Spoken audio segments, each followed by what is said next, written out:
No fair, science fair.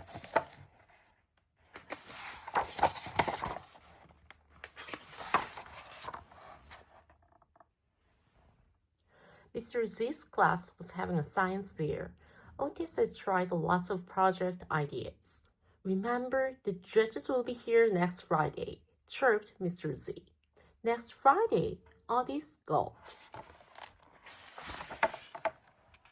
Don't forget, scientists are observers, continued Mr. Z. I spy with my little eye, he said, something blue. A blue jay. Otis pointed out the window. Then Otis looked around the room. Rosa was looking at her under a magnifying glass. Billy was singing which popcorn popped the best. She was observing how much his plants had grown in the sun. All the good projects are taken, said Otis. It's not fair. There's nothing left to observe. But when you said blue jay, said Mr. Z, I thought with my little brain, birds, said Otis. Cardinals, nuthatches, goldfinches. It's hard to observe birds, warned Billy. Birds fly away. But Otis liked birds. He even used some of their names. He had seen a bird project in a book. On a Monday, Otis brought an empty milk carton, bird seed, and a tray to school. He got out scissors, paint, and string. That doesn't look scientific, said Max. My volcano is scientific. It's going to be a bird feeder, said Otis.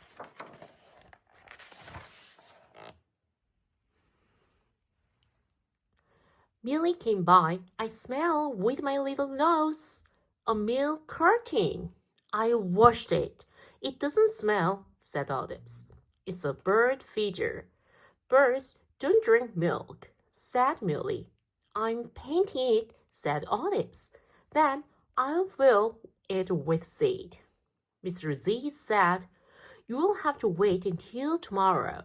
Wet paint is sticky. I'm observing here, said Rosie. Snip, I don't have to wait. On Tuesday, Otis filled his bird feeder with sunflower seeds. Mr. Z let him hang it outside. Birds are too timid to come to school feeder, said Jack. But Otis stared out the window. He didn't want to miss a single chickadee at his feeder. At the end of the day, Jack said, Bad luck? Tomorrow, said Otis. He wrote 0 birds and my feeder in his science fair notebook.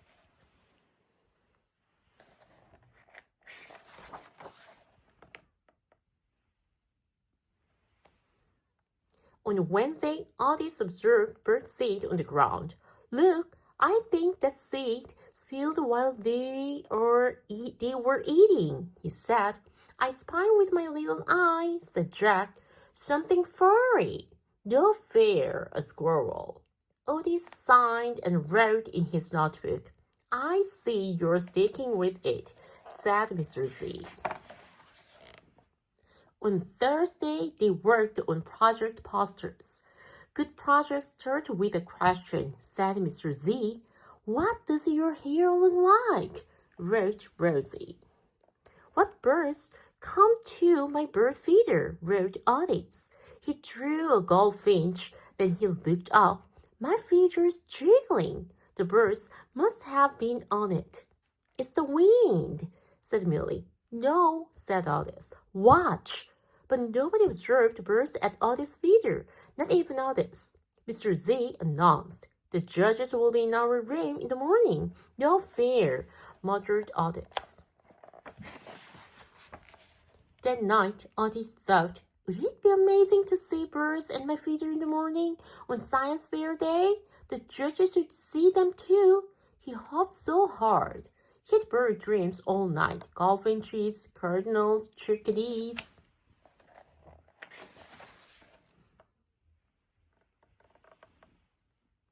On Friday morning, Otis's classroom was amazing. Max's volcano was about to erupt. Otis checked his feeder. Look, the birds almost finished the seeds.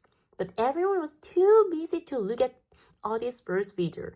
Then Rosie whispered, I spy with my little eye the judges, whispered Millie.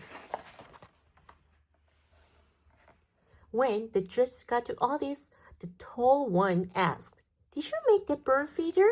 Yes, said Otis, but I'm still waiting for birds. Are you writing down what you observe? Asked the short judge. Yes, said Otis, but I'm still watching for birds. The judges studied everything and moved on.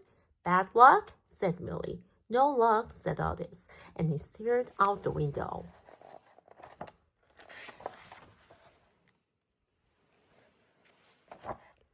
Finally, it was time for prizes. We can see you've all worked hard, began the tall judge. One by one, she awarded prizes. Why are you still staring at the feeder? Said Rosie. The judges already saw your project. For next year's science fair, said Otis. Then he heard his name. To Otis for his project. What birds come to my bird feeder? We award the stick-with-it prize. But I'm not done with it, said Otis. But you will be sticking with it, said Mr. Z. I spy with my little eye, cried Millie. Birds, said Otis, and my feeder, a goldfinch, a chickadee, they need more seed. You're so lucky, said Jack. Stick to it evenings isn't luck, said Mr. Z.